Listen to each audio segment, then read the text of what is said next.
Hello, hola, and buenas, buenas. Welcome back to La Cuna Galaxiana, a podcast made with love.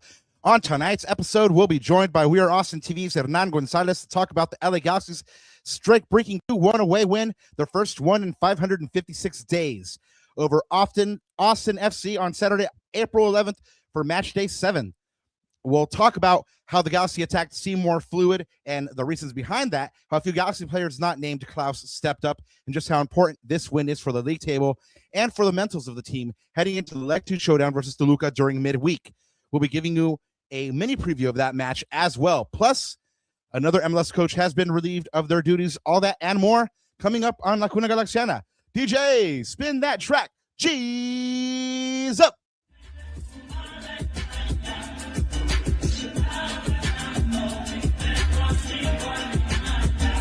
Yeah, let's get it started with a new year, new me. Cuna Galaxiana still reporting on the news feed, yeah. And you know who it be, the 6-star from the Jersey, putting work in the league. Word on the street, we rip teams immaculately. We see the players come and go, but I'm forever a G. And you can catch me yelling tactics on the field when I leave. Get it together like I'm Vanney when I'm giving a speech. Back to the pitch, score goals, dribbling tricks. I heard a transfer window rumor, let me see who it is. I got statistics on the player, puzzle pieces that fit. Con este show que es tan bilingüe que tu papi lo ve. Rápido pues, hablando de este club otra vez. En las buenas y en las malas, we got love for the crest, love for LA. Let's get it started, light up the stage. Every week on Monday night I'm tuning into the place. Yeah, you know what it is. It's La Cuna Galaxiana, 4th season, Rob Ananda. And my name, ya te lo sabes.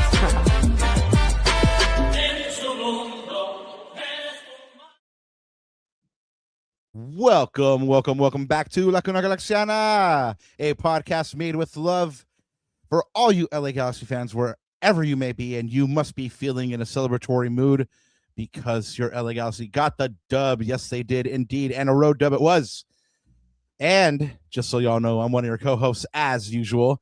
My name is Rob Alone, and you can find my written work at the Sporting Tribune, and you can find me online at El Escudero de LA. And of course, since I'm here, he's here as well. You know him, you love him. El papá de Natita, el yerno guapo, el gitano perdido, and the cosmopolitan one, Ananda Kirana. Papa, we got to witness a win.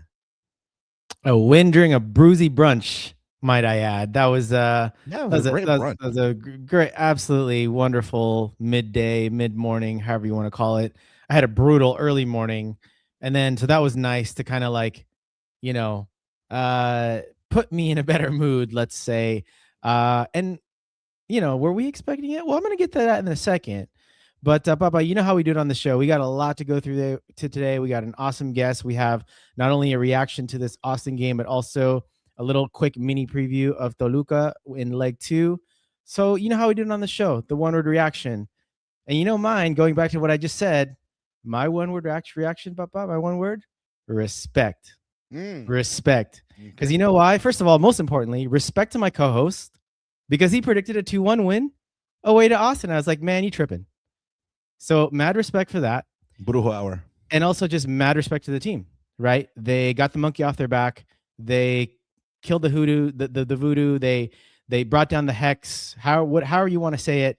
Curse is gone. Road streak is gone. Finally, the Galaxy's first road win in a year and a half. Hallelujah. I think if I had to say one word, it was exciting.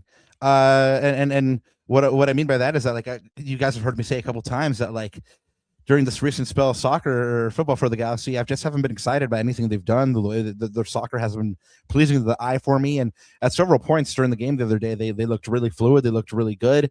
I'm not saying it's all the way there yet. Don't get it twisted, y'all. But no, they had moments where the understanding was there, and I was like, okay, I understand what you're trying to do. So if it clicks all the way, you can see where they might be dangerous. But it's not there yet. But yeah, like I said, man, that's what it is, man. Exciting for me. So anyway, that's pretty much it for me, but we're going to go ahead and get into it with our guest. Ask him the same question here in a little bit about this match. I mean, even though I called it 2-1, I got to be honest, I really was surprised that they went out and executed. And so, yeah, we're going to go ahead and get his reaction to Austin's performance as well. And Cuneros, go ahead and let us know what your wondered reactions are as well, how you felt about this match. And if you are in chat, thank you so much for being here. We have an amazing guest, like we mentioned, first-time guest as well. But we've had some of his crew on before. The We Are Austin TV boys are doing fantastic work out there in Austin. So it's a pleasure to hook up with Hernan for the first time. So if you are one of the lucky few in chat tonight, thank you so much for being here to support him. Go ahead and throw some questions his way. If you have any burning questions for Hernan, we have super chats available now. If you have any questions for us, super chats are available. Ananda says we're on Blue Sky. I'm going to take his word for that. As usual, you guys can go ahead and like and subscribe to this pod. If you do, I promise you that Ananda's going to take a shot with you. And that is a scout's honor. I was never a Boy Scout, but I think that's the way it goes, right, Ananda? Scout's honor? Nah, I Scout's honor, sure, but I was gonna say I'll substitute a Terry Black's margarita. Shout out to homage to our trip to Austin a couple of years ago. I'll take one of those. Yeah, that was a good time. I mean, the Galaxy did not get the win that day. They did not. No, they decided to win when we're not there. But it's okay. I'll take it. Barbecue. A dub's a dub. Dub's a dub. Ooh, Charles, we had some fantastic barbecue. But anyway, let's really quick get into these shout outs after you go ahead and tell us where we can stalk you so we can get to Hernan and talk about this match, man. Yeah, so really quick, guys, you can always follow me, block me, or stalk me at Cuna Galaxiana. You can find us on all of your socials at Cuna Galaxiana is the tag. Rob said that you can find him on the Sporting Trib. If you do like to read some articles, go ahead and support him and check him out, guys. And of course, como siempre, antes de olvidarme, buenos días, tardes o noches. Y bienvenidos a otro capítulo de Cuna Galaxiana. No sad food hours today, guys. Elated food hours. Happy food hours. I don't know. I don't know what this means, but Nightmare says remove the stone of shame, attack the stone of triumph. Cool. I'm with. I can get behind the sentiment. It's like the Thanos tip, I guess. Must be. Okay. I can get behind the sentiment. Anyway, getting into the shout outs. Guys, we've told you about this last pod. If you want your young one to have the chance to learn from the best player in the world, Aitana Bonmati will be here in the U.S. this summer. She'll be hosting soccer camps in both Los Angeles and San Diego. Obviously, Bonmati is a 3-time Ballon d'Or winner, the Barcelona superstar. You'll be learning directly from her and her camp instructors. The San Diego camp is running 4 days, and the Los Angeles camp is running 1 day. San Diego is running from 6:22 to 6:25. Los Angeles is running on 6:24. And if you are at the Los Angeles camp, Ananda will be out there volunteering and on the operations staff as well. And I guess I should mention who this is open to, right? I mean, boys and girls ages 6 and 16, ages 6 through 16 rather. All skill levels welcome. Players will be grouped by age and skill level, and they're breaking down skills and game IQ, athletic development, and also doing some character building as well. And yeah, like I mentioned, all the coaches that are going to be working with Aitana are UEFA licensed. So I mean, this is going to be a fantastic camp. We also have a description in or a link in the show notes. We also have a code right now that you guys can use, Lacuna26, so you guys can get $50 off of the registration fee.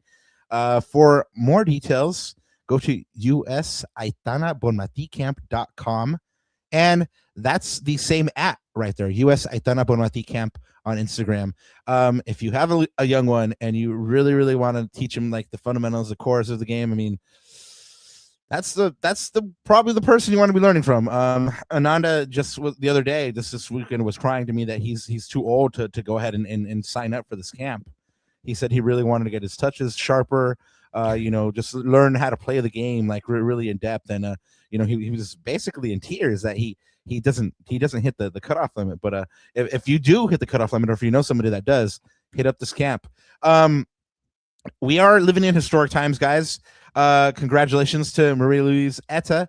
She was named the new interim head coach of Union Berlin until June. Union Berlin, obviously, the German Bundesliga team. She's the first female coach in any of the top 5 flights, and she was appointed after the firing of head coach Stefan Baumgart. Man, good luck to Coach Etta. Kill it out there, man.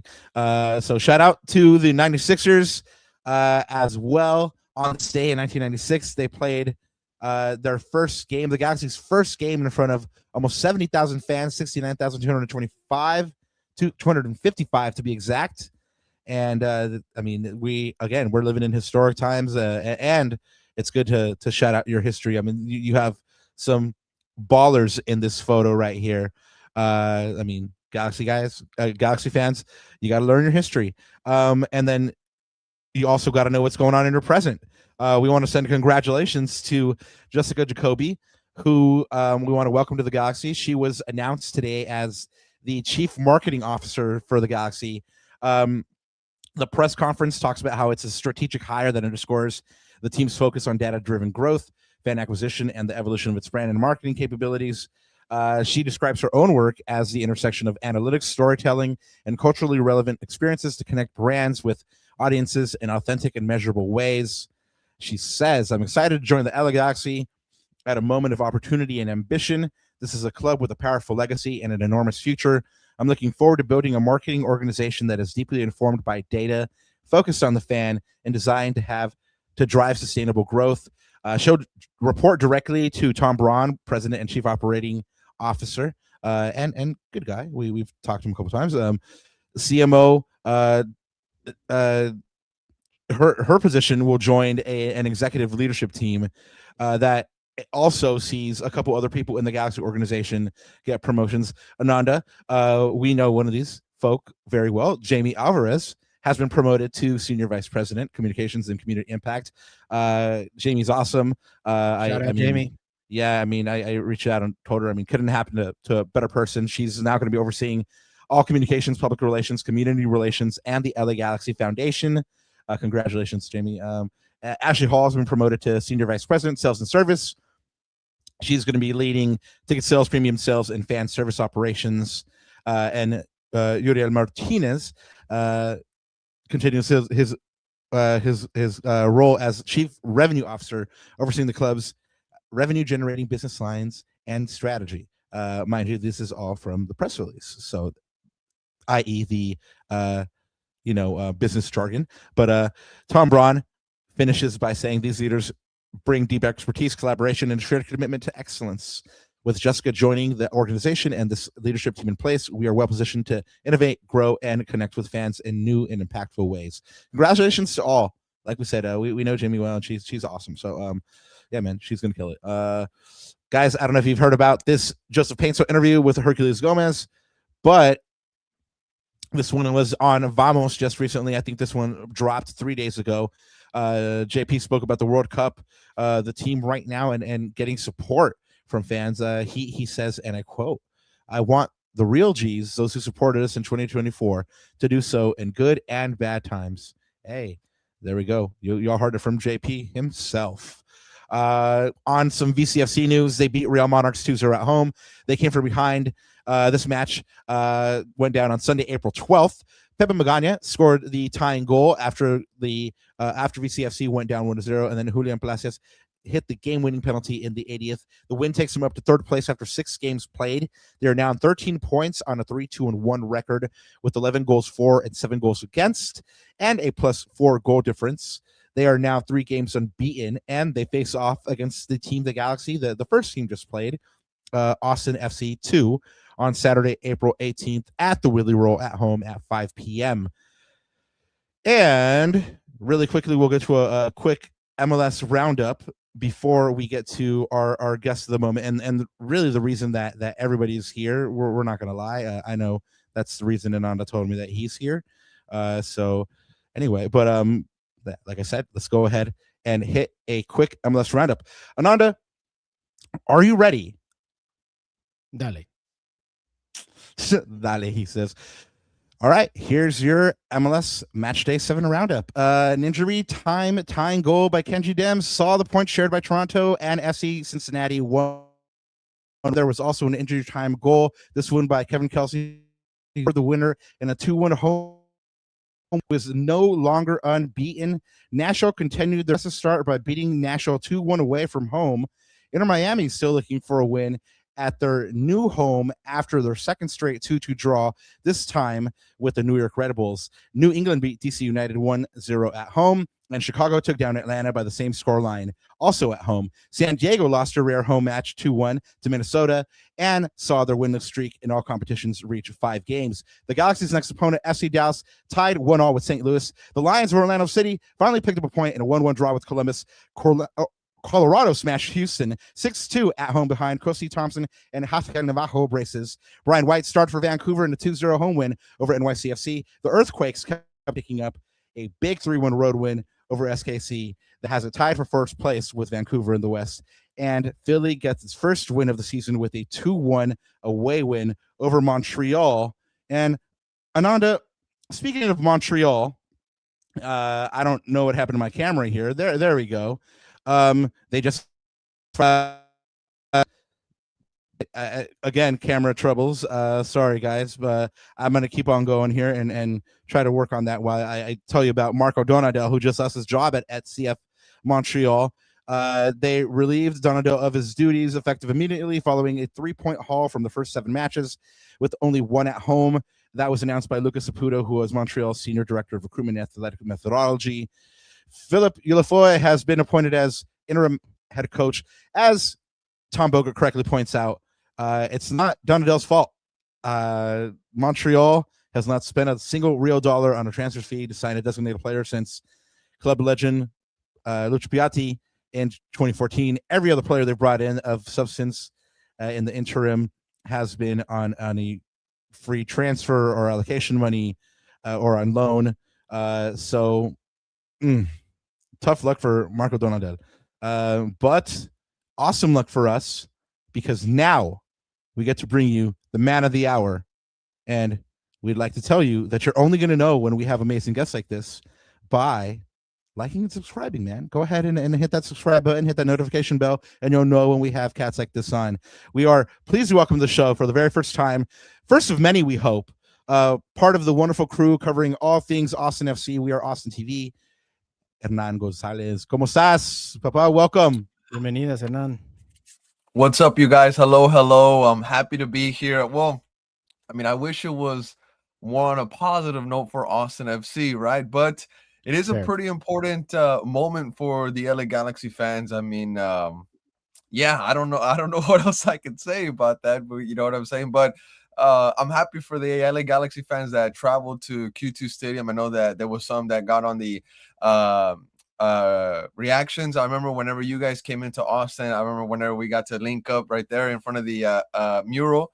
That was pretty cool. And yeah, I'm just happy for Marco Royce. I'm happy for Gabriel Peck. I'm a little upset for Christian Ramirez, who didn't get the dub against his former team. But hey, here we are, ready to talk about this game and kind of what went wrong and what went right for the LA Galaxy.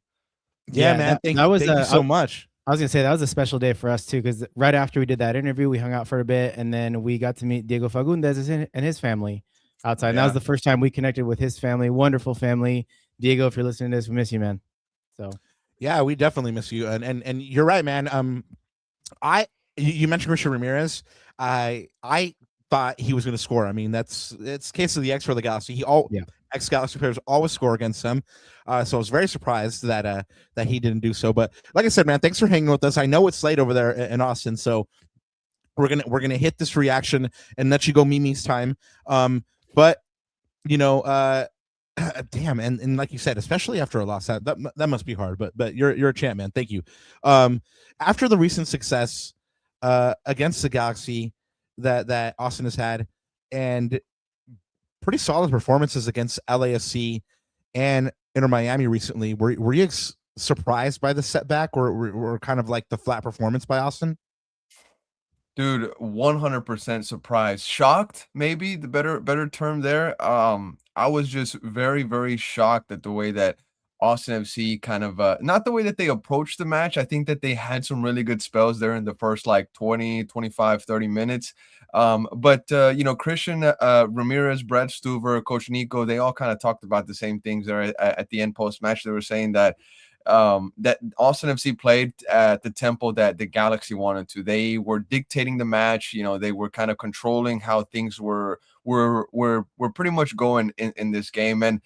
And you know, you guys mentioned Ramirez, you know, maybe getting a goal versus LA. I thought that chance that he had in the first 5 minutes where Rosales combines with Usuni finds Christian Ramirez into kind of somewhat space. However, the defender from the Galaxy does close him down pretty quickly. He does still create a little bit of a window for him to get a shot off. And I was wondering if the better option was to go to the keeper's far post, trying to curl it. Instead, Ramirez chooses to kind of go at the keeper's post. I mean, sometimes you do that when you want to maybe go against the momentum that the keeper has. The keeper's obviously trying to go to that far side, but Christian chose to, you know, kind of go at that post, and the keeper makes a great save. I mean, I think I don't want to take anything away from what the Galaxy did in this game. I know that I'm saying that I'm shocked. I'm very surprised at the way that Austin performed in this game, but we also got to give credit to LA. I mean, this is a team that played midweek at altitude against a very, very tough team, and they still came to Q2 and they looked like they were more refreshed than Austin FC. It looked like they had more rest time than Austin FC, and that's one of the things that also kind of really just shocked me from Austin. I mean, I was saying that the boys looked like they were still in Miami, and then post-match, I was talking to Ramirez and Stuver. One of the topics was one of the topics of the questions that I asked him. I was like, hey, well, you know, you guys had more rest than LA. LA was coming in here after playing a game midweek CCC. I mean, kind of what went wrong, you know, and they were saying that might have also helped them because, you know, they were still kind of like in that mode of kind of game time, kind of go, and really, it really did seem like, this is my personal take, it really did seem like the boys were just still mentally in Miami, and Coach Nico Estevez, he kind of hinted at the fact that games like LAFC, games like Miami, they took a lot from the boys, kind of not emotionally but physically. And you know, you play against LA, you play against Inter Miami, and you need about 110% whenever you play those kind of teams. And building up into this game midweek, Coach Nico, he was saying, well, we need to respect LA. We need to treat them as like a top team. We need to put them in the same category as LAFC, Miami. And he was saying that, and Rosales, Honduran international, former Minnesota player, he was saying that there's no way that the team could sleep on the Galaxy because they still have top players, they still have top talent that can, you know, punish you. And at the end of the day, we saw just that. You know, this is a team that I really do think came in with the right game plan, came in with the right mindset to play Austin FC. And you know, at the moment when Ilia Sanchez goes out, minute 30 because of a concussion, I really do think that was a big moment in the game. It kind of just changed everything for Austin FC. And not so much as the fact that Austin is, Ilia, he's so crucial for the game plan for Austin FC. That had something to do with it, but also the fact that the player that replaces him, he's not at the level that Ilia Sanchez is at for this Austin FC side. Salovic comes in kind of off of it. He's not really, you know, up to par to what is needed for Austin FC, especially in a game like this. And if I'm being quite honest, he's probably one of the worst signings that the club has made in maybe recent seasons. He was here last year. He's here this year as well. And it's just it was just shocking, honestly, to see Austin just so off of it from what we've seen them, especially against Inter Miami, where I strongly believe that they had a really good performance. They could have won the game. I mean, you're playing against Leo Messi, Luis Suarez, Berterame, De Paul, Silvetti, all of those guys. But it was crazy to see the level drop from the Inter Miami to how they approached or how they played for 90 minutes this LA Galaxy game. It was just crazy. But I don't want to take anything away from what the Galaxy did. 100%, nothing away from what they did. They had the right mindset, the right game plan, and they came to Q2 with the mission, and the streak was snapped. And don't trip. We'll take stuff away from the Galaxy because you know, they hadn't looked great at all coming into this match. I mean, right. They gave Galaxy fans some hope in that midweek first leg quarterfinal against Toluca by getting 2 away goals, but honestly, I mean, they only one win in the league, so they hadn't looked great. So, you know, I was sitting there thinking to myself, because we were at Ananda's house watching this game, And, you know, at points, he and I found ourselves praising this Galaxy team for the offense looking fluid for once, you know, and I say for once because we were just like, damn, you see that? Like, it actually looks kind of fluid. That's crazy. So I guess my question on this is, did the Galaxy just put some stuff together and look really good, or did Austin just play down to the competition and make them look that good? I mean, another thing to kind of point out too, and I hate to make the referees an excuse, you know, because it's kind of like the worst thing that you can do. I mean, it's kind of annoying sometimes whenever this is like a topic of discussion. But one of the things that Austin FC fans were kind of going back and forth on was the fact that if it was a foul on Stuber or not in Yoshida's goal. There was I forget what player it was that kind of crashed into Brad Stuber. Yeah. Thank you. I say crashed in, but when you look at the replay, there's somewhat of contact. There's not that much of contact. Other people from Austin are saying, well, why didn't Stuber just punch it out? Why is he trying to catch it? Brad Stuber post-match, he had a little bit of a cheeky quote. He says, look, I don't know what else I'm allowed to say without getting fined. He said that he talked with the referee group after the first half. He said, hey, well, you think I just landed on the ground by myself? Like, there was obviously something there. They told him we didn't see anything. There was nothing there. And Brad Stuber was just very frustrated at the fact that three referees in real time, and also the team in VAR in Arlington, if I'm not mistaken, they didn't see anything. And he was just very frustrated about that. And Austin FC fans down here were also very frustrated about that as well. And a little bit of history with the referee group and this game is the fact that Torrey Penzo and the group of referees that were out there versus the Galaxy game, they were the same group of referees that were in the U.S. Open Cup final last season when Austin lost at home versus Nashville. And it was a lot of the same kind of sentiment, you know, kind of just not really digging it, not really digging their work. There was even Coach Nico was very, very vocal about how they went about that game. And so as soon as a lot of folks found out who the referee group was going to be for this game, they already knew what kind of match that they were going to have. And that's not on the Galaxy. That's not anything that they did. It's more on the group of referees and the kind of sentiment that Austin FC fans have towards them. But that was a big topic of discussion down here in Austin. The fact that it was kind of like maybe a foul on Stuber. Was it not a foul on Brad? And I think this the second goal that Galaxy scores, I think Austin has just caught up field. They're trying to find that equalizer. And you know, I was looking at some match graphics post match that a username by the name of Gary Davis was uploading on X. And it really showed the emphasis that the Galaxy had in attacking the wings for Austin FC. And I'm wondering if that was a game plan. Yeah, I'm wondering if that was a game plan that they had, knowing that Austin's fullbacks get very much in the attack. They get involved a lot in the ball moving forward, either Guilherme Biro or John Bell on the left side, or Mikael Dessler and John Gallagher on the right. And that's part of the system that Austin FC has in these games. You know, the fullbacks get very, very involved moving forward. And it seems like the Galaxy noticed that. It seems like the Galaxy was trying to exploit that. And you could see in these match graphics, you know, kind of like the heat map kind of things or whatnot. But you can see that there's a huge emphasis on the Galaxy going down Austin's field on the wings. And I think that's the game that they were maybe trying to go for. And they obviously won it. So is that where you think the breakdown was for Austin? And we're going to get to this is super chat here in a sec, because you did mention the Open Cup, and we have a question related to the Open Cup. But no, I want to know, I mean, you mentioned the wings, and we'll talk about it a little bit more, but was that where this game was won and lost for Austin, or was it won and lost somewhere else? I think the game was definitely, the wings had a lot to do with it, 100%.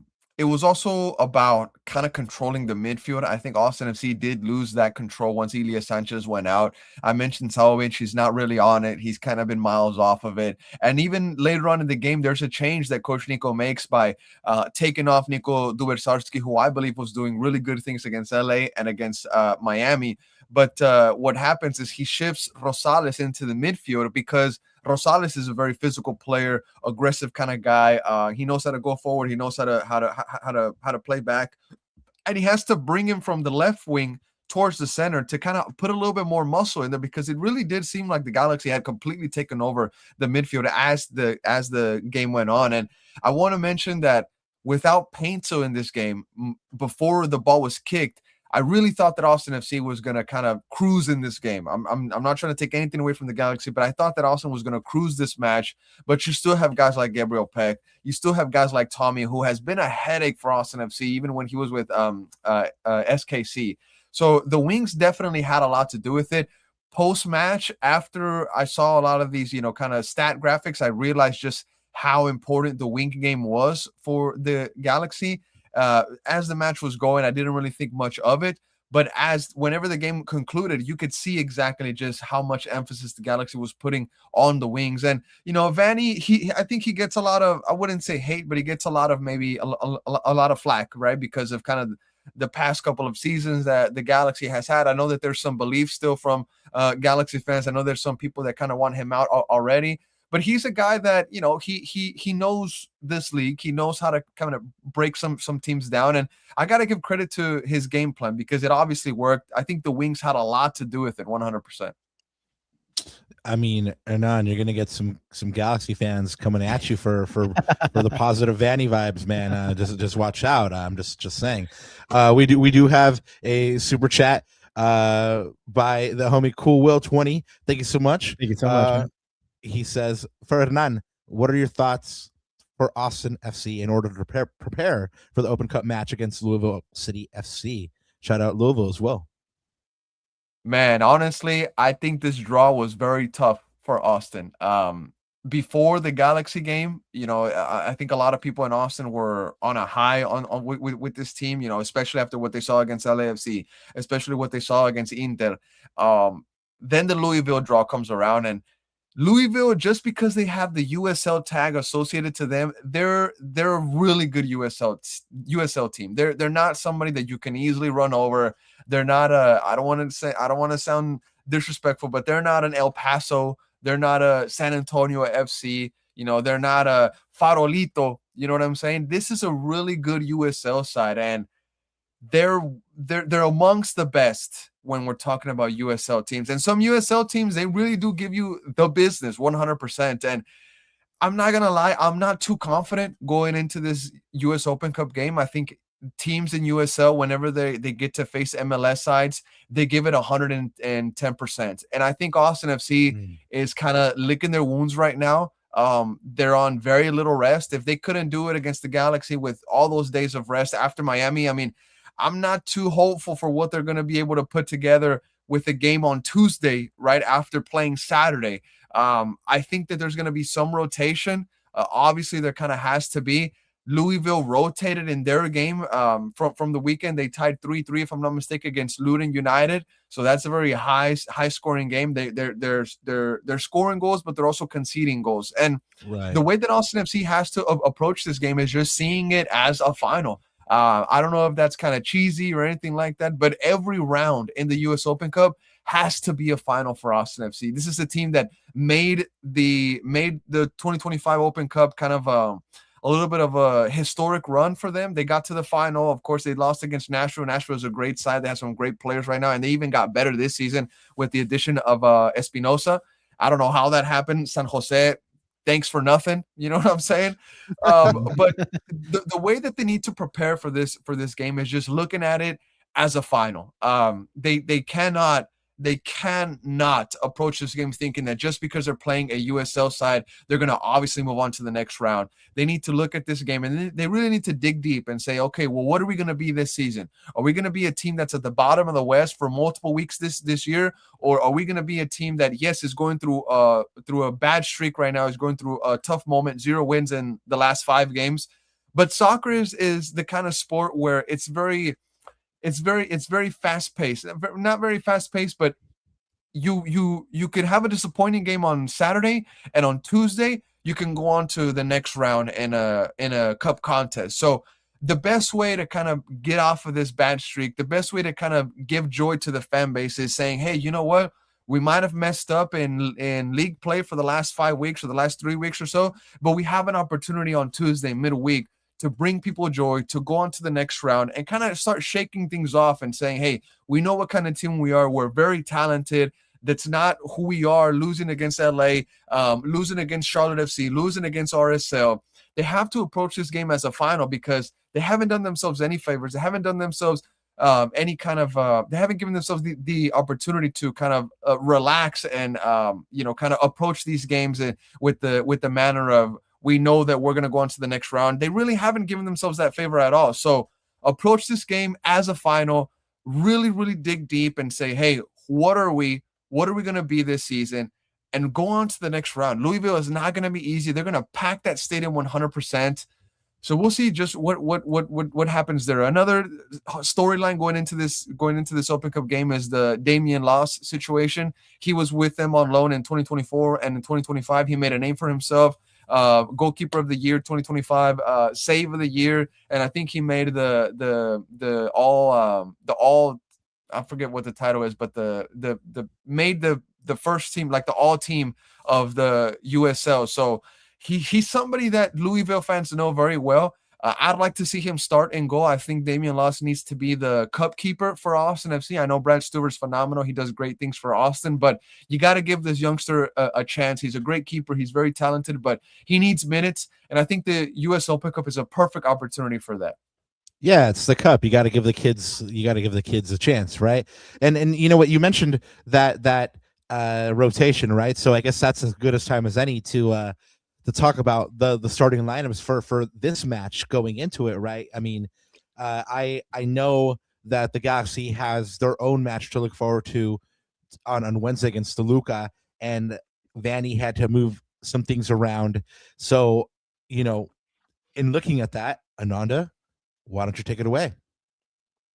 Yeah, so I have it on the screen here, but just for everyone that's listening, so I'll go to the Galaxy first. I'll just go to this graphic. So interesting start with the starting 11. So it's JT Marcinkowski at goal. I think the goalkeeper battle conversation is, I think, officially dead. We'll talk about that in a little bit. Julian Aude, Yoshida, Hack, Yamane, and Cuevas, and I'm going to call a back five. Edwin Cerrillo, Sanabria, and Eric Tommy with Royce and Peck. So again, the way FOTMob had it, 3-4-3, that seemed to what it looked like to me as well. And Rob, this is what we were saying about Greg maybe picking some of this up from the second half in Toluca. He deployed this and it seemed to pay dividends. And I think he had some lessons learned from that second half in Toluca. And of course, the rotations that he had to make to say, okay, maybe this is what I'm going with this. Maybe this can work, especially in lieu of not having JP, because Joseph Paintel completely changes the picture for the LA Galaxy, and then just swapping out Marco Royce for Joao Klaus, just to have him as a false nine so that he can create an extra man in midfield when it's needed. Cuevas and Yamane as wingbacks. I've said this about Mauricio Cuevas, Papa. Like, he's better as a wingback. He doesn't have to do enough defensive or as much defensive duties. He can have the license to roam forward where he's the best. And then Eric Tommy, just in that sort of, whether it's the left wing, whether it's the 10, whatever you want to call it, that connector role. And just like Hernan said, he was a thorn in Austin's side, especially on this evening. So yeah, man, just super interesting lineup from the Galaxy's perspective. So really quickly, so when Klaus comes back, you go ahead and replace Klaus for Royce, but then you drop Royce into Tommy's spot and you replace Cuevas for Tommy, right? Well, I guess we'll talk about that when we have our predicted lineups against Toluca. Okay, right on. Well, let's go ahead and get Hernan's thoughts on Austin's lineup. First off, you were missing some big pieces from this team. Owen Wolf and Brandon Vasquez. I mean, obviously long-term injuries, but I mean they're big pieces that are missed, right? Would it have made a difference on the day? I want to say yes. I want to say, without Brandon Vasquez, without Owen Wolf, this team is, dead in the water. They need him so bad, this and that. But you still have guys like Mirto Suni. You still have guys like Facu Torres. You still have guys like, Joseph Rosales, Facu Torres, who are proven in this league. And this lineup, this 4-4-2, they did it against LAFC. They did it against Inter Miami. They were good enough to get a result against those sides. And whenever Coach Nico rolled rolled out with this lineup versus Galaxy, I said, oh, fantastic. This is exactly the lineup that I wanted to see. I mean, roll with it. It's been working. It's been looking good so far. But I guess, I want to say that Ilya is really important for this team. I mean, not just because of, he's not a 21-year-old kid. He's not a, 22-year-old kid in this league. I mean, he's a veteran in MLS now.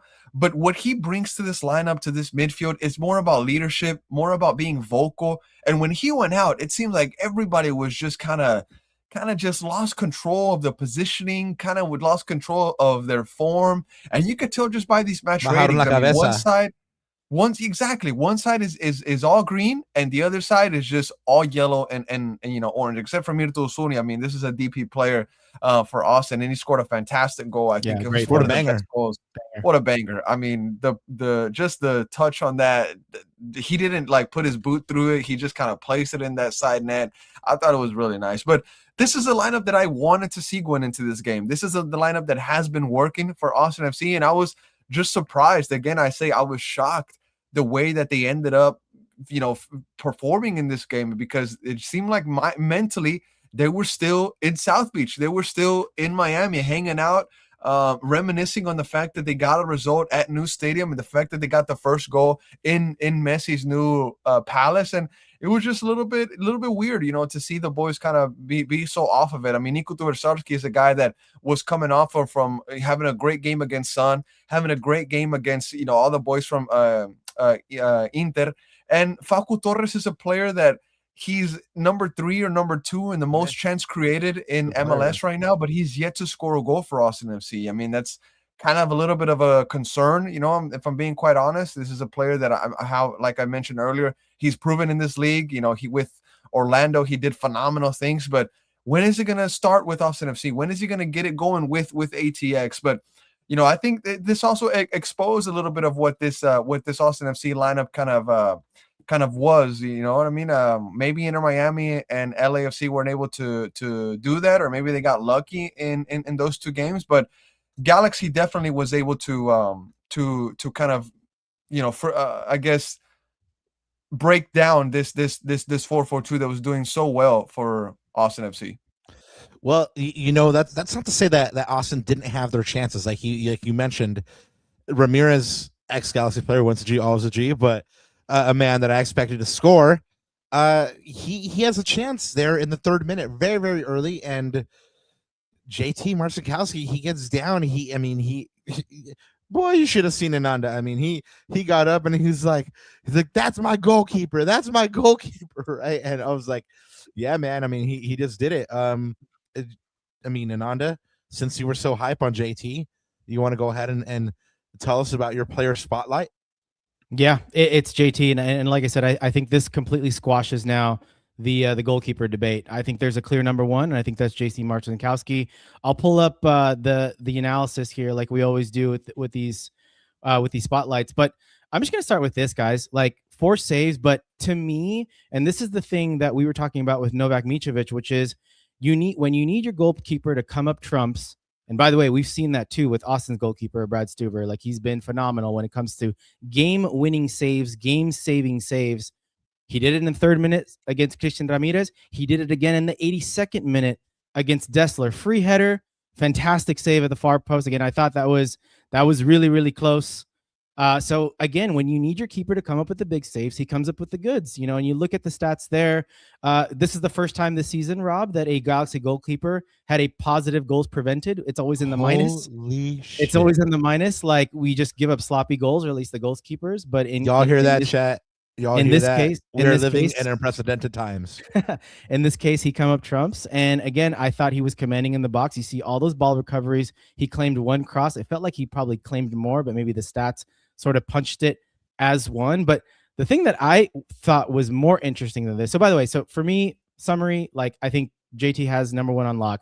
But I just think that, like, I thought it was interesting that of how bad of a game Brad Stuver had, like, in my opinion. Like, usually Brad Stuver is the guy that I remember when we were there for that 2-0 shutout, Rob. I think it was 2023 or 24, can't remember now. But boy, was he big. And I've never seen a stat with in a game for Brad Stuver where the goals prevented is negative. So like he's in the top 5 when it comes to goals prevented. So Hernan, was this just a bad day in the office, or is there something more to this from a Stuver perspective? I think it was just a bad day in the office. You know, I don't want to go too long on Stuver, because this is a guy that I've defended multiple times, even versus to Austin FC fans. This is a player that is very consistent. He's broken records in this league for the amount of saves in I think in 5 seasons or 6 seasons. He overcame Tony Miola, legendary keeper. He's a commentator for CBS Sports Golazo now. And I think this was just a bad day in the office for Brad Stuver. I mean, just like you mentioned, you know, week in and week out, he's the top performer for Austin FC, one of the top performers in the league. And I really liked his footwork in this game. I think there was a moment there where he kind of has a little cheeky moment against Marco Reus in front of his own goal, which anytime a keeper does that, I'm like, you know what I'm saying? Like, what's, you know, come on, calma, just get it out. But you're gonna give me you're gonna give me a heart attack.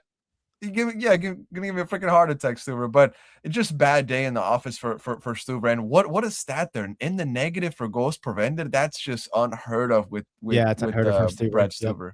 Yeah, really and weird. I mean, there. He's such a dependable player for Austin, especially as one of the veterans. And you know, it's interesting, man, because we've been talking on the last couple of podcasts about how there haven't really been Galaxy players that have stepped up besides João Klaus and Marco Reus recently.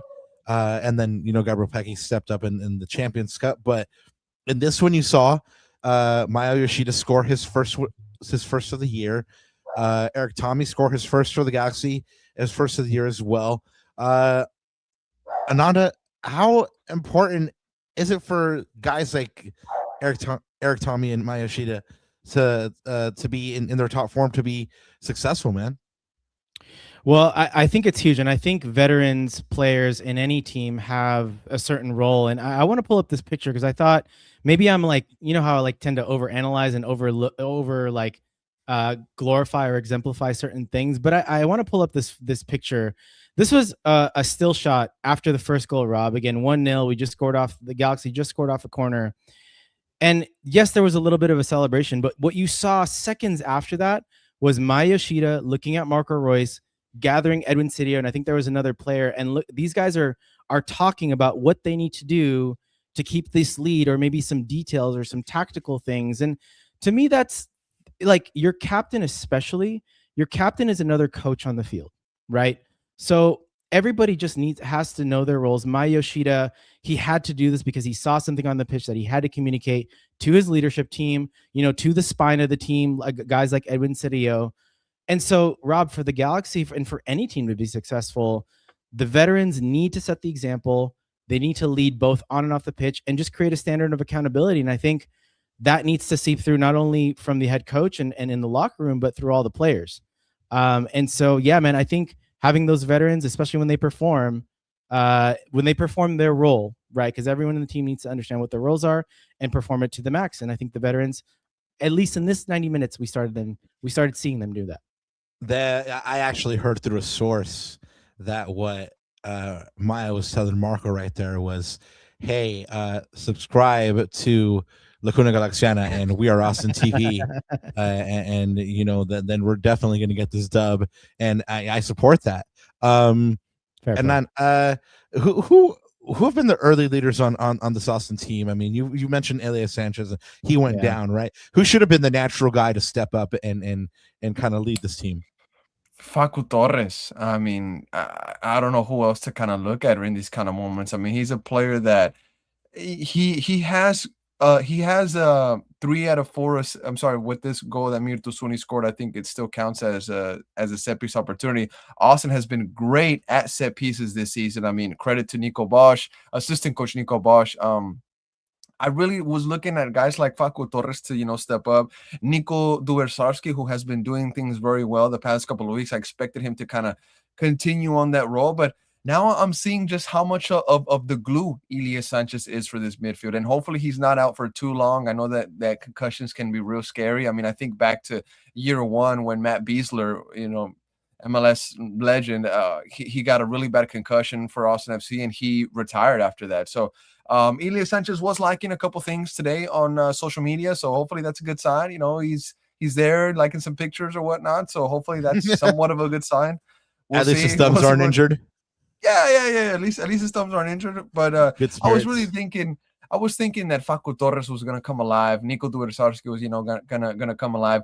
Usuni, I know he's not too popular with Austin FC fans because maybe he hasn't really been up to the level that a lot of people kind of expected him to be at, especially club record signing, 12.5 million. He said he was going to come here to break records. He got a goal and he was pressing like crazy. You know, he's always running around, being that defensive forward that is kind of needed sometimes. And it hurt a little bit to see that the team, with Ilie Sanchez going out, there wasn't somebody that stepped up right away and said, hey, with Ilie out, I'm going to be the vocal leader now. I'm going to try to organize things here. Instead, it was kind of like a lot of guys pulling different ways. And I saw that. Like I mentioned earlier, I see how much of the glue Ilie Sanchez is. And it kind of sucks to say that because, is the game plan that much dependent on Ilie Sanchez? You know what I'm saying? Like other guys can't, step up, but I guess this is where we're at right now with Austin. We've had that conversation about Ricky for the last 2 years, Hernan. So welcome to the party. Yeah, no, definitely. How is he?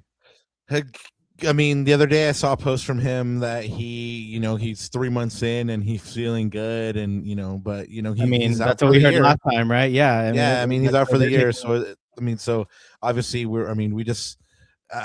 In my head, like, Ricky doesn't obviously exists, but like he doesn't exist for the Galaxy as like a player as a piece until next year at the very earliest. So it's like, and I think we wish him well. And I think finally the team is at that place now. Like, yes, he exists obviously, but like they're past that now. They got to count on themselves and the guys that are in that locker room. So and that's what the feeling that Rob and I get too when we and I think you saw that and in this match, and I think you saw that for the last 30 minutes against Toluca. But in this one, Greg Vanney engineered his 150th career MLS victory.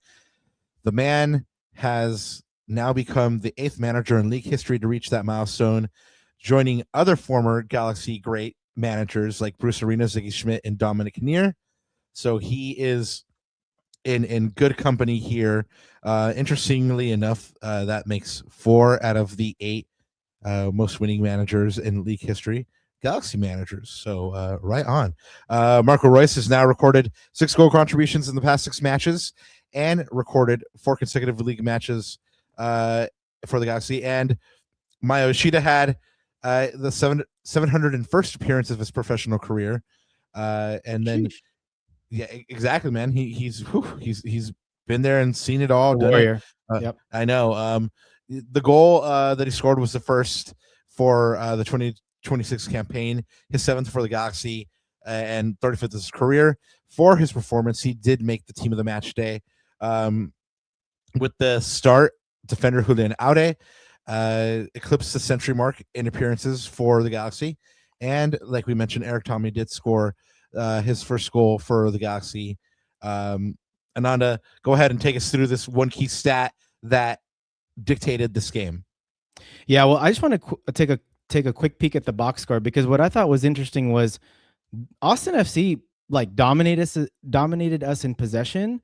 Ultimately, though, the outputs were about the same. You had equal amount of shots on target. So I guess this is like a proof point now, especially to fans, to say, you know what, like the Galaxy don't have to be a possession-based team. Like we are capable. The Galaxy's roster is capable of soaking up pressure against certain oppositions and hitting teams on the counter and being effective in the counter, right? Because in the end, the only stat that matters is the scoreline, and that's a 2-1 win for the LA Galaxy, 2-1. But going back to Hernan's point earlier about the wings, so Hernan, you'll find this stat fairly familiar because I pulled this out from the same sort of stat package, right? You look at, Rob has me do this one key stat every game, and I thought this was super interesting about the Galaxy, which is the Galaxy, out of their 35 final third entries, 4 of those came through the middle of the field. The other, whatever, if I do my maths right, 31 came from the wings. When you look at Austin FC, which is a little bit more even, right? A little bit from the left, a good percentage from the middle, and a good percentage from the right. So it was clear by Greg's tactics, his formation, and the entry point, or the way to sort of be incisive against this Austin FC 4-4-2 in Greg's mind was attacking the wings with speed, especially in lieu of a guy like Ricky Puig not being in there. I think the Galaxy have struggled over the past couple of seasons of how do they progress the ball with speed, get into the final third with speed and with precision. And I think in this game, Greg found a little bit of a formula, and also in the second half of Toluca, to say, hey, look, we're just going to use our personnel and use guys like Eric Tommy and our wingbacks to, create those overloads in wide areas and hit our forwards from there, and use Marco Reus in this case as a decoy, as sort of dropping into the midfield and having runners go past them. So I thought that was super interesting, Rob. This is like something different out of Vanney's. Honestly, man, I've been kind of like calling for this since the beginning of the season. When you have defenders, I know he's not there, but Jakub Glesnes, you have Justin Haak, two really, really solid center backs in this league. You pair that up with guys like Maya Yoshida, Emi Garces, like, why not bring an extra central defender into that defense, solidify it, which has been the Achilles heel for the Galaxy over the past couple seasons, and do your ball progression through the wings, right? Because you've got really good wingbacks, Julian Aude, Mauricio Cuevas, Eric Tommy, like guys that can do that job really well. So yeah, man, it's I think this is something now for Greg to build on. I think, of course, according to most fans or some fans, like his job is potentially on the line. So I think it's time for Greg to find a winning formula. And I think this is part of it. So Hernan, you talked about it a little bit earlier, but do you think that this caught Austin off guard, which kind of led to the result? Do you think Coach Nico expected this at all with his game plan or how he's preparing for the Galaxy? It's hard to say kind of if it caught Coach Nico off guard. I would love to get in his mind, in his brain, to see exactly what he was thinking of this game. Sometimes he doesn't really let off too much in those midweek pressers, kind of like preparing for this game or whatnot. But, I think Coach Nico definitely came into this game respecting the Galaxy, knowing that they have quality players on the wing. And I think the first goal was a little bit of a surprise for Austin. I mean, we talked about kind of the debate going into it, if there was contact there or not. I saw in the chat somebody was saying that Stuber runs into Sanabria. That's a point that I haven't really thought about, which is possibility, you know what I'm saying? But I think the second goal, which was kind of like the one that really killed off the game for Austin, and they had some chances. You mentioned the big save against Dessler, which was kind of on the line. That header was really, it was kind of menacing, but it was a fantastic save. But that second goal was it came because of Austin was trying to push up too much. They were trying to obviously look for that equalizer or whatnot, and it kind of just played into Galaxy's favor. One thing that Coach Nico mentioned post-match was that the Galaxy came into this game looking to defend and counterattack, just defend and find and try to get any kind of opportunity on some kind of counter or whatnot. And I mean, we obviously saw that in that second goal. I mean, both Dessler and Salovic are caught upfield, and then Tommy is able to just sneak past them. They're behind him, and then the acres of space that he's given. I mean, Svatov never closes him down. Never closes him down, which I'm just wondering, why are you backing up and backing up and backing up? You got to try to close down his angle. And Tommy's the kind of guy that has a beautiful shot. He has oh my God, he has one of the nicest shots in this league. And you just can't give him that much space, that much time, because he already knew what he wanted to do before he got into the box.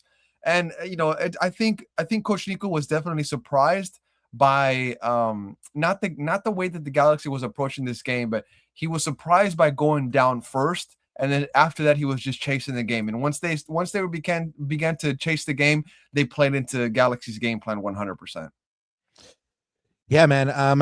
And you know what? And until the last 10 minutes, when they made the Galaxy sweat, because let's face it, the last 10 minutes were nervy for the Galaxy. Yep. That also kind of lets you know about this team, because they were able to stick it out and not capitulate to the pressure. And that means the road curse is over, y'all. They finally got one. 556 days, October 2024. They can move past it now. Wild stat. What a wild stat for a club like the Galaxy. That is just wild. I'm just glad that's over. I don't think we can underestimate, Rob, how big this is. This is a huge monkey off this team's back. Like, can you imagine, like, us, like, you and I, like us asking all these questions like continuously in pressers. I'm sure the players are going to get sick and tired of hearing from us, right? Like we're going to get kicked out of those pressers. So I'm just glad the monkey's off the back, man. This is a huge lift for this team. Yeah, no, it like I said, now hopefully they can get past it. You mentioned that this kind of replaces the win that should have been the Galaxy win versus Minnesota, even though it's not really the way that works. In retrospect, they should have won that game too. But you know, since everyone was expecting them to beat Minnesota, it didn't happen. They picked this one up, and let's be honest. I mean, besides myself, hey, good job me. Not a lot of people called that win against Austin, but like I said, it's just one. Can they do it again versus Dallas? I mean, they need to use this win as a springboard. They need to, go into this match against Toluca midweek with this positive vibe. But like I said, it's only one win. It only counts. Big test. It's a big test, and it only counts in the grand scheme of things if the team can build on it, right? Because if they go lay a stinker against Toluca, if they go lay a stinker versus Dallas, then it's just a momentary. If they go lay a stinker against Dallas, bro, amigos, Jose is going to be on us, bro. Yeah, no, but like I said, Jose. if they do, like I said, I mean, it's all going to be for naught. Like this positive feeling, this good performance is all going to be for naught. So and not saying all that, right? They did beat an Austin team that was kind of surging a little bit.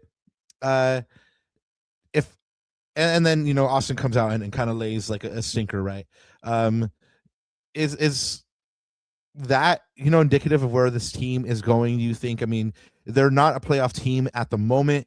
If they continue to stay out of the playoff picture, is Nico's seat going to be as hot as Greg's is at the moment?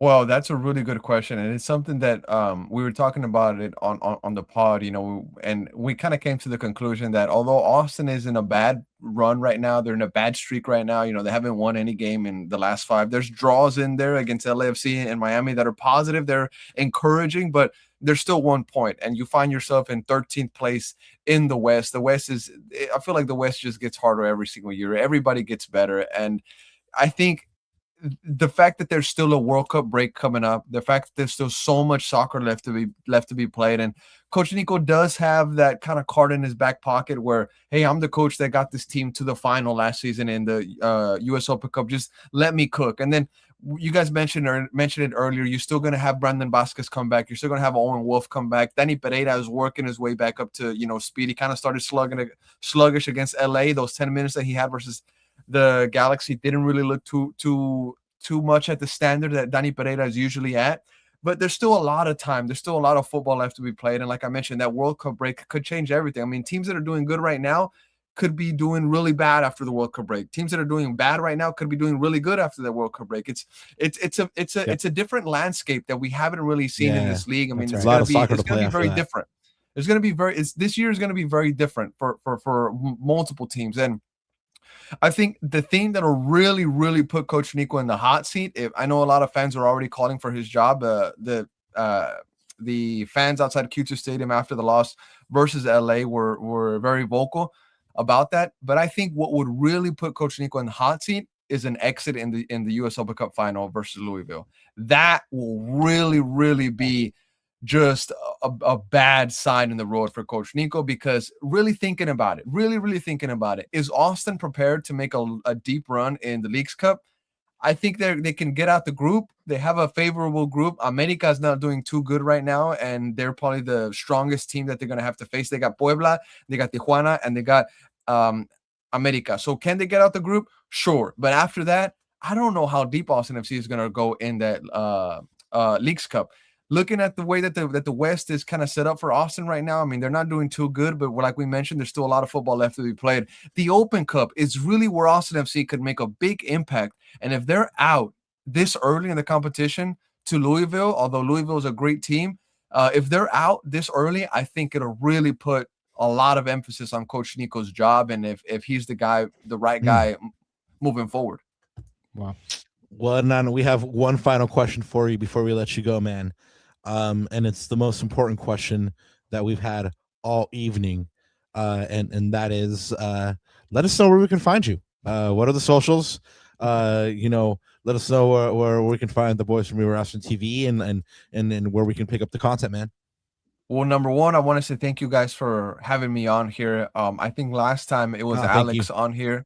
Shout out to my G Alex. He's in Barcelona, Spain now, living the freaking dream out there. There we go. He's missed that guy every single day, but I just want to say thank you guys for having us on here. I always like doing these kind of things because we get to kind of talk about both teams and all that. But even though it is late down here in Austin, I wanted to make it a mission to be on here 100% because you guys came down here in ATX. I really liked those energy, liked those vibes. So I made it a mission to be here today to talk some Austin FC, and you got to show face whenever you lose. If you're happy whenever you win, you got to be kind of at least in the same kind of mindset whenever you take an L. You know what I'm saying? And no, I just want to send a big shout out to you guys. You guys do a lot of good work out there.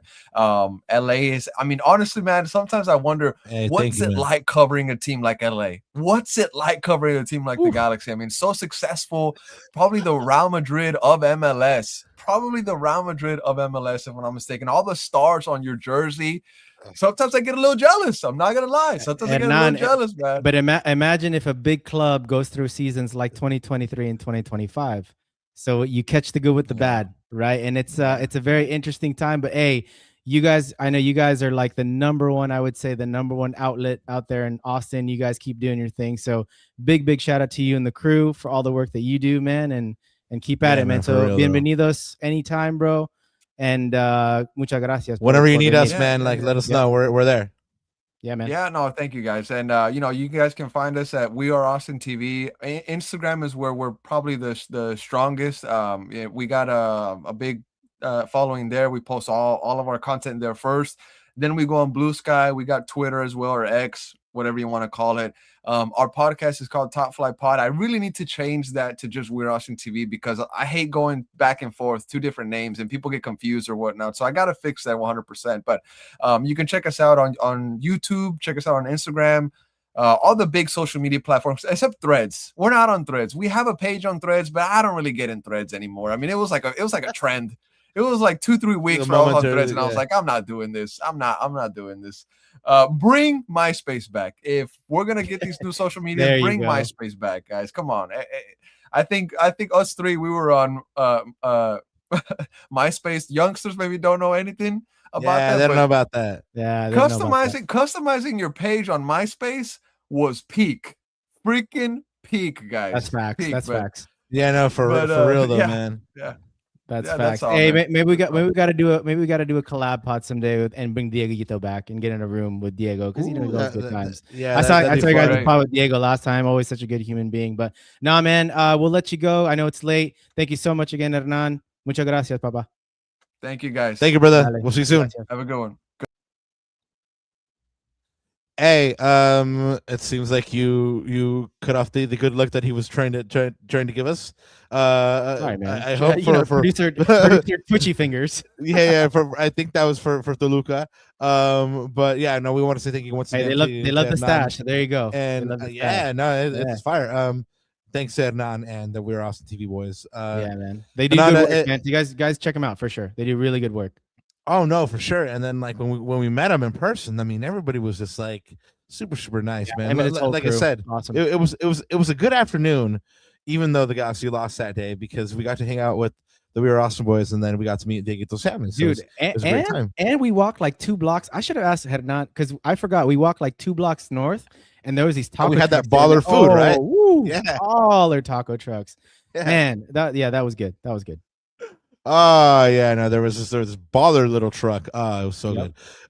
Anyway, Ananda, it is time for defending the badge. I have my candidates: Eric Tommy, Mayo Ishida, JT Marcinkowski, and Marco Royce. But the world is your oyster. Do you have any other person that you feel like is deserving?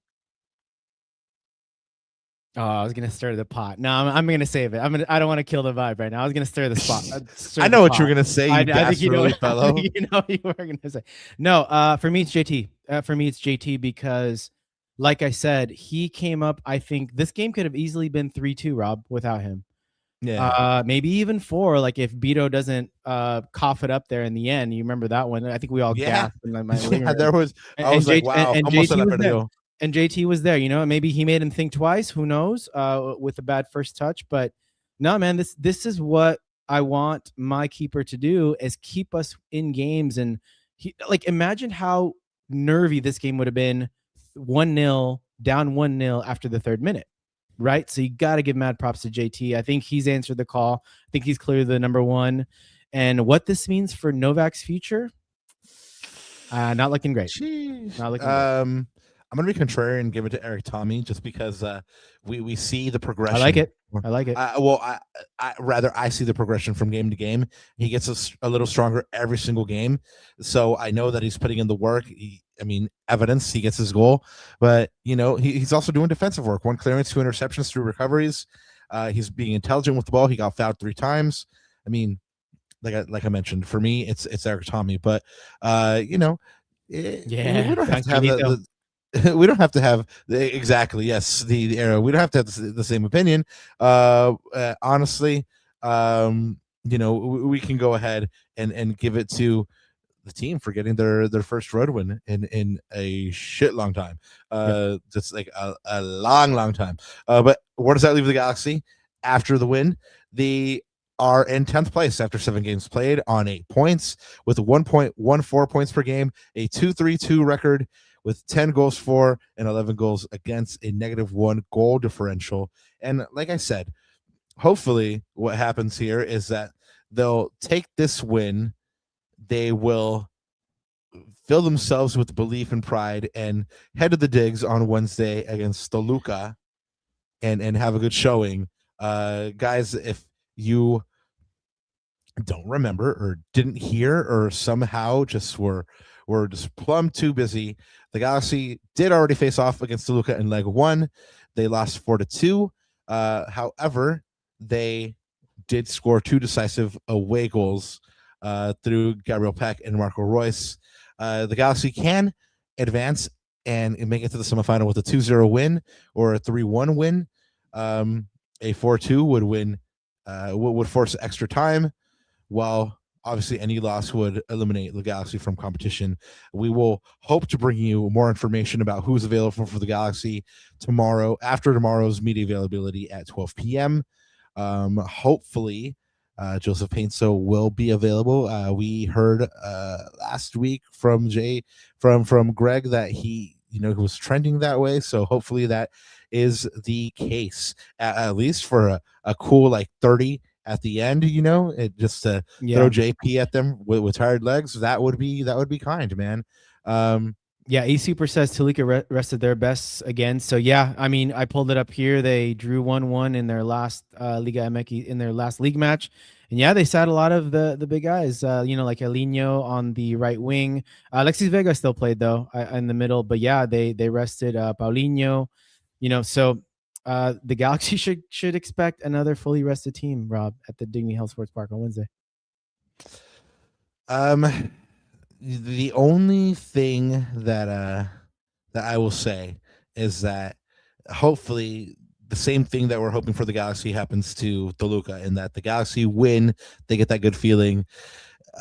Toluca gives up a late injury time goal to San Luis Potosi to lose the 3 points and get the draw. They also created no big chances. Obviously, we did say that it was a heavily rotated side, but this is still Toluca. They should have been able to put something together. The fact that they didn't, again, hopefully that is weighing on them. Hopefully that kind of plays into the psyche as well. Guys, we already mentioned that we should be finding out tomorrow who is available for the Galaxy. At the moment, we know that Nascimento, Glesnes, and Joseph Painso are unavailable. Hopefully that is not the same case for Joseph Painso come tomorrow. Toluca is still missing Marcelo Ruiz.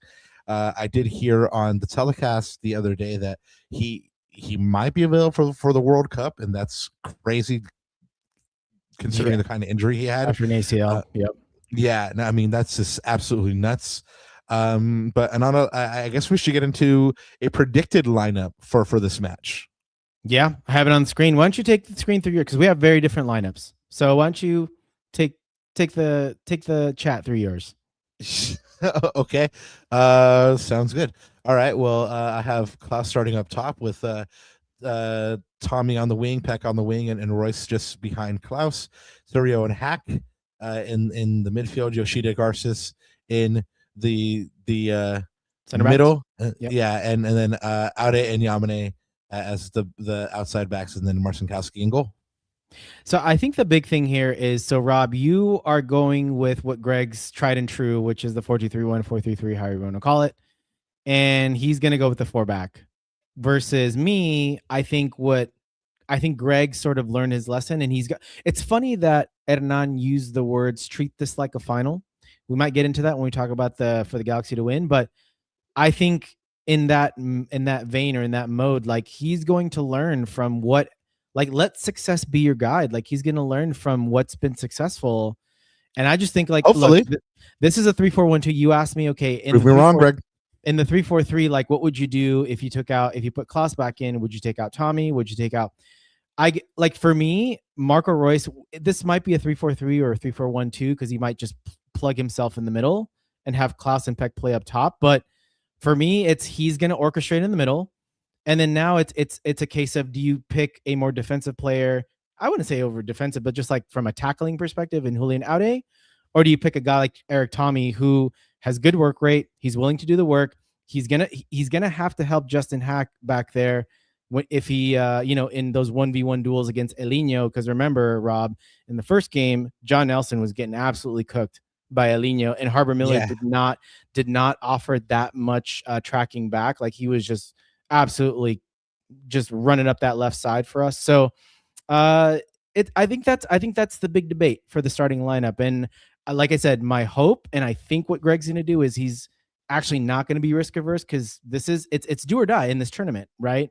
And I think he's going to see what's been working the past, I would say, 135 minutes, like the last game and a half. And I think he's going to go with the 3-back formation again. I think the 3-back just makes us a lot more defensively solid, both in the transition and also building from the back and the attacks. I mean, we saw it, nice little chip ball over the top from Garces to Tommy, right? Exploiting that space for that second goal. And the Galaxy are going to have to do the same against Toluca. Yeah, I mean, everything you said, I hope you're right. I mean, I hope that what do we all say? From your lips to the Lord's ears. In this case, it's from your lips to Greg's ears, right? Like, yeah. I mean, he listens to the podcast. This is his favorite podcast. So, really? Did he tell you that? Yeah, he told me. Hit up your DMs, huh? Yeah, he told me that after the last presser. You didn't see, but Oh, okay, right. No, actually, Dr. Raquinho told me that you and Greg were getting coffee the other day. So anyway, yeah, no, I mean, this is a headache for Greg, right? Because Toluca has so many dangerous pieces, and you're right. I mean, Nelson did get cooked in the last game. I mean, they're Castro and Romero are solid in the midfield. I mean, they have a good team, right? So this is a headache for Greg. But one thing that we know for sure is that this man on the screen, and if you are audio only listener, Paulinho's on the screen right now, celebrating after the second of his third goals, I believe. The second of 3 goals, I should say, rather. And I mean, that guy's just dangerous, man. There's a reason he's just recalled to the Portuguese national team in serious contention for the World Cup. I mean, he showed his class the other day. I mean, I wrote in my article that all 3 of his goals showed a little bit of a different side of this player, right? Mm-hmm. The first goal showed his technique and his hustle to get into the position and finish off that counterattack goal. His second goal was the instinct that a striker should have to be in the right place at the right time. And then the third one was just pure hustle, just pure heart. He wanted it more, and he got to the ball before Emilio Garces did, and he blocked that clearance. Right? Yeah, see, against an informed striker like that, this is when you want your top defender. This is when we miss Jakob Blesnes, but it is what it is, right? Can't do anything about it. But man, that would have been a nice asset to have, a nice player to have to combat that. But it is what it is now. Now the team has to it's next man up, right? Now that the back line has to step up individually. Well, no, what's crazy is that like it's not even just Paulinho. I mean, you already mentioned Alexis Vega. I mean, Jesus Gallardo had kind of a not like an exceptional match against the Galaxy of the day. I mean, so they have so many other pieces that can hurt you, right? I do believe that Pereira is going to be missing this match. We'd have to find out tomorrow in the press conference, but he did go off injured in the last one. So there's a lot of dangerous pieces for the Galaxy to be wary for. Chat, I guess this is where we ask you to start dropping your match predictions, because you know it has to be done. I mean, we have to go on record, so do you.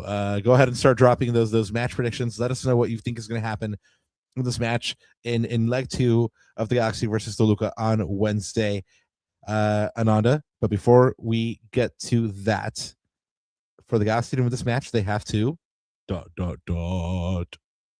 Yeah, for me, I just kind of gave it away earlier, but they have to treat this like a final. But now that there's maths in play, like there is like a certain game management that you have to. It's really interesting. But I think first and foremost, mentally, they have to treat this like a final.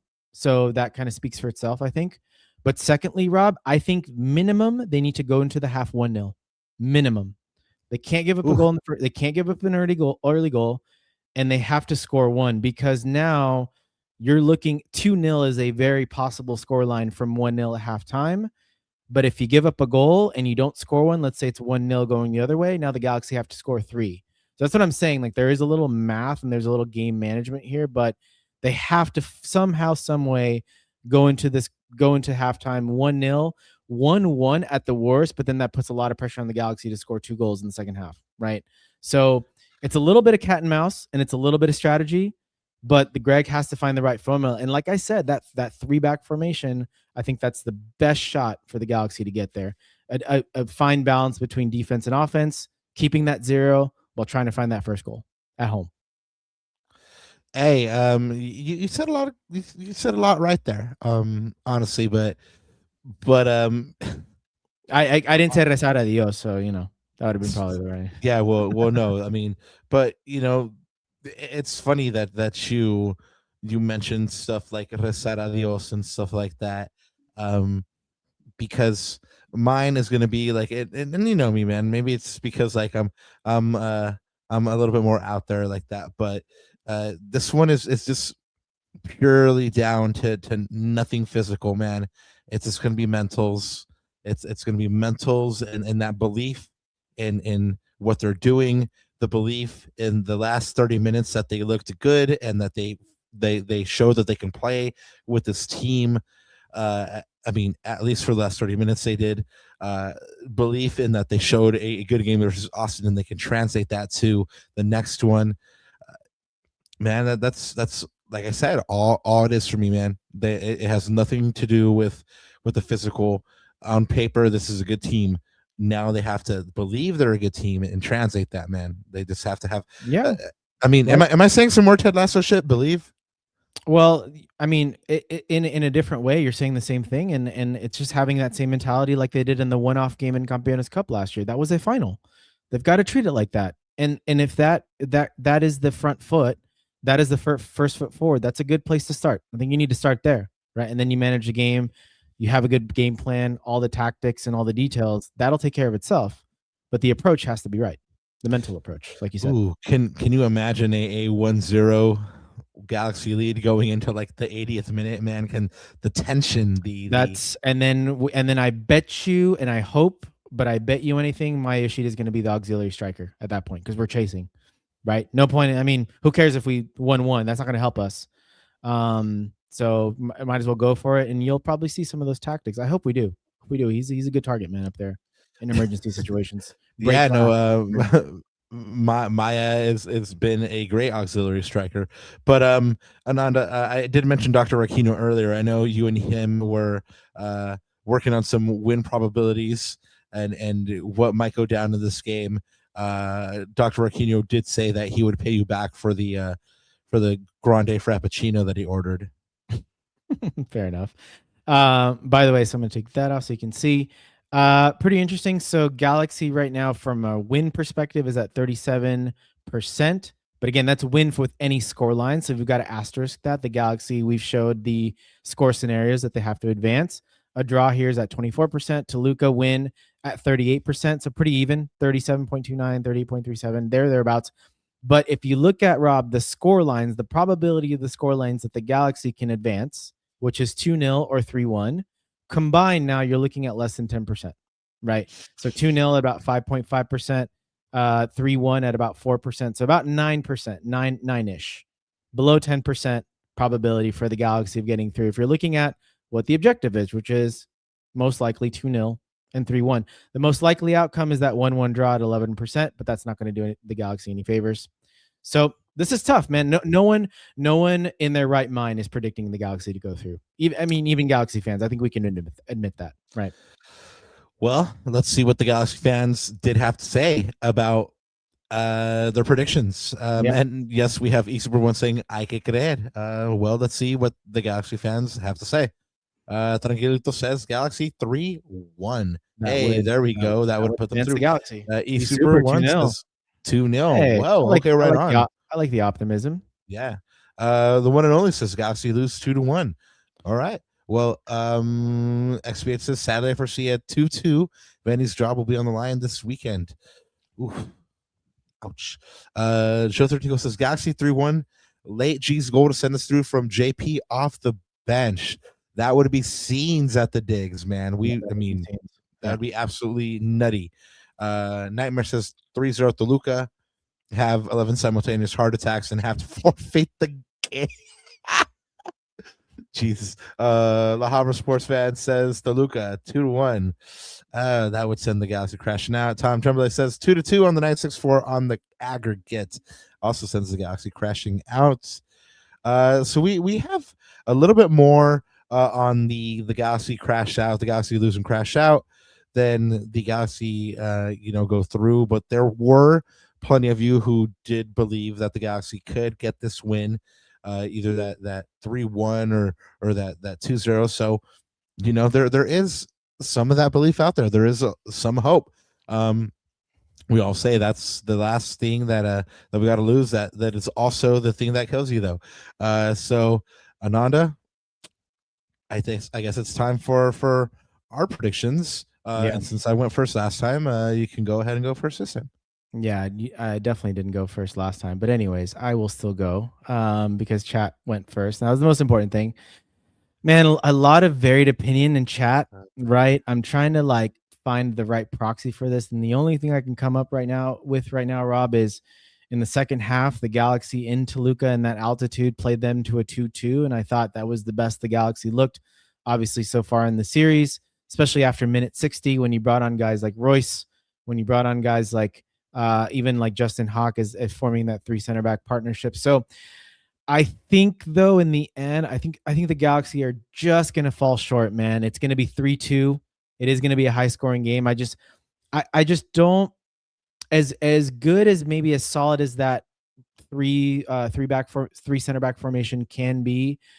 Like I said, if it wasn't for JT, I think the only way the Galaxy can go through on like a 2-0 or 3-1 is JT pulls a blinder. I think if he pulls an absolute blinder, the Galaxy have an absolute shot. But even against Austin, if JT didn't pull a blinder, it could have been 3-2. It could have been a 3-2 game, right? So that's why. But I think against Toluca has much more quality in the final third. They much more clinical in the final third. Guys like Paulinho, you reeled off all the danger men. So, but I think the Galaxy are just going to fall short, 3-2, and so that's going to send Toluca through to the semis, unfortunately. Interesting, because I think that the Galaxy will win the day, 2-1, but that also sees them fall short on aggregate, right? I think they're gonna play their asses off. I think they're gonna give us a performance to be proud of, though. I think. Yeah, I have a feeling. Yeah. I mean, we always talk about like our moral victories, really like victories. I mean, they are. I mean, because they're. I mean, if this is something that is going to help the team, move forward and start playing better in the long term, I'm about it. But no, I mean, like I said, I think they're going to win the day. I think they're going to come out and play some good soccer and win the day, win 2-1, and just fall just short, unfortunately. And yeah, I mean, that knocks the Galaxy out of the Champions Cup. But hopefully we are wrong, and the Galaxy spring the surprise, La Remontada on Toluca. Next on this humble little pod you call La Cuna Galaxiana, the Galaxy will face off against the Liga MX champions Toluca at home in leg 2 of the Concacaf Champions Cup at the Digs on Wednesday, April 15th. We'll be there to cover it all for you guys and bring you the post-match presser. Go ahead and make sure to subscribe to La Cuna Galaxiana so you can find that press conference immediately after the match. The day after, on Thursday, April 16th, we'll be joined by former Canadian international Caroline Romero, RMA on Soccer in 60, who will be here to help us break down and react to leg 2 of the Galaxy versus Toluca and help us preview another Texas showdown, this time with FC Dallas on Saturday, April 18th at 5:30 p.m. Then a week from now, on April 20th, yes, good old 420, friend of the show, Justin Ruderman from MLS.com and Kickbase will be here to help us react to the Galaxy's weekend FC Dallas match and preview the Galaxy's midweek fixture versus Columbus on Wednesday, April 22nd. And I think that pretty much wraps us up. But we do have a super chat. Thank you so much, Tom. Thank you so much, Tom, for the super chat. He says, I enjoyed tonight, boys. Hernan was an awesome guest. You know, I got to come through with some love and support. Thank you so much for the love and support, man. We do appreciate it. And you know, not just here, man. I mean, Tom, we see you on X as well, and you know, supporting the articles. I mean, hey, you know, like I always say, I write things, and Tom, you know, so thank you so much, and to everybody that was in chat tonight supporting. We love you.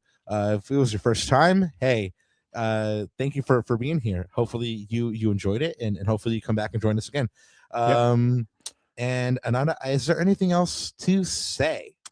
I just want to say, of course, thanks to everyone to chat. You guys were awesome as usual. And guys, stay tuned on Wednesday. We will be live from Dignity Health Sports Park at full time. So since this is a CONCACAF Champions Cup game, we will have a live presser, of course, from the press conference from Greg and whatever other folks pull up there. We're also going to have a mixed zone. So look out for some interviews with the players as well. And hopefully it's after a Galaxy win, or hopefully it's after the Galaxy win to go through the semis, but we'll see.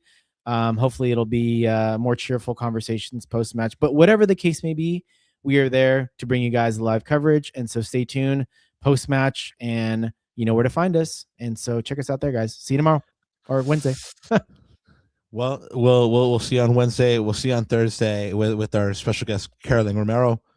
Y aquí nos vamos. Only one thing left to say. Besides, you know, like I said, believe. Jesus!